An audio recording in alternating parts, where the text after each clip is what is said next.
Have you ever looked at those expensive pre-cut steaks and thought, is there a better way to get great steak without spending a fortune? I've been breaking down my own meat for years, and let me tell you, buying a whole strip loin not only saves you money, but it also gives you control over the cut, thickness, and quality of your steaks. It's fresher, and honestly, the flavor is unbeatable. Today, I'm taking you behind the scenes as I break down a whole strip loin. I'll show you exactly how to trim, portion, and prep your steaks for barbecue perfection. If you ever wondered how to get the best out of the whole strip loin, you're in the right place. Let's get started. Let's be real, buying pre-cut New York strip steaks can get expensive fast. But when you buy a whole strip loin, you're getting a much better deal per pound. Plus, you're in control. You decide how thick or thin your cut of steaks are, and you're getting higher quality meat for way less. It's like having a steakhouse experience at home, but without the hefty price tag. What's the secret to amazing steak? The answer is marbling, those little streaks of fat that make every bite juicy and tender. When you buy a whole strip loin, you get to handpick one with the perfect marbling, instead of relying on whatever is prepackaged at the store. No more guessing, just better steaks every single time. Want my simple checklist for picking the best strip loin and finding the best deals? Drop strip loin in the comments and I'll send it to you. Alright, now that you know why buying a whole strip loin is totally worth it, let's talk about what you actually need to break it down. No fancy gadgets, just a few simple tools to make the process smooth and easy. Here's what I recommend. A sharp butcher's knife will make slicing through that loin a breeze. You want a solid cutting board, preferably one with a groove to catch all the juices.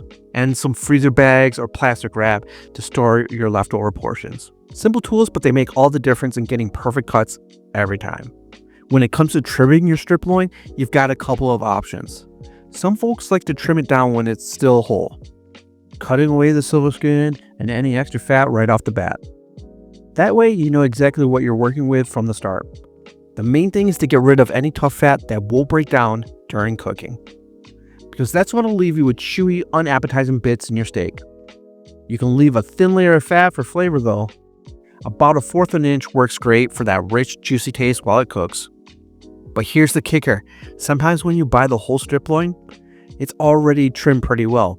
If that's the case, you don't need to do much. Personally, I like to trim the fat off right before cooking it, leaving just a thin fat gap. I find that it gives me the best of both worlds. All that great flavor, but without excess fat that won't render.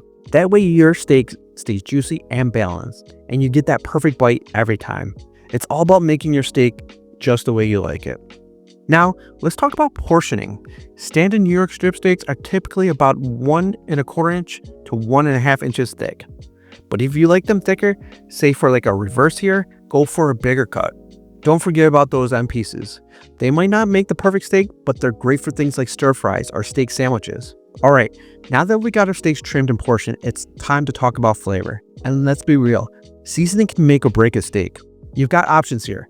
If you love the pure beefy taste of steak, you can keep it super simple with just salt and pepper. But if you want that bold steakhouse style crust, go for a rub with garlic, onion, paprika, and maybe a little bit of cayenne for some heat. Either way, the key is to season it generously. Don't be shy. Want to take it up a notch? Try dry brining it. Just salt your steaks at least 40 minutes before cooking and let the magic happen. This pulls the moisture to the surface, which gets reabsorbed, making the steak extra juicy and flavorful. If you got the time, leaving it uncovered in the fridge overnight takes it to the next level, drying out the surface for an even better sear. No matter which way you go, this step is going to make your steak stand out. Now that our steaks are prepped and seasoned, it's time to cook, and for me, nothing beats our cast iron skillet. It gives you that perfect crust while keeping the inside juicy and tender. First things first, get your skillet ripping hot, just shy of smoking. Add a little oil with a high smoke point like avocado oil or beef tallow to help get that golden crust. Once it's hot, lay your steak down and don't touch it. Let it sear for about 2 to 3 minutes so it develops that deep flavorful crust. Then flip it and do the same on the other side. The goal, a beautifully brown caramelized exterior that locks in all the juicy goodness.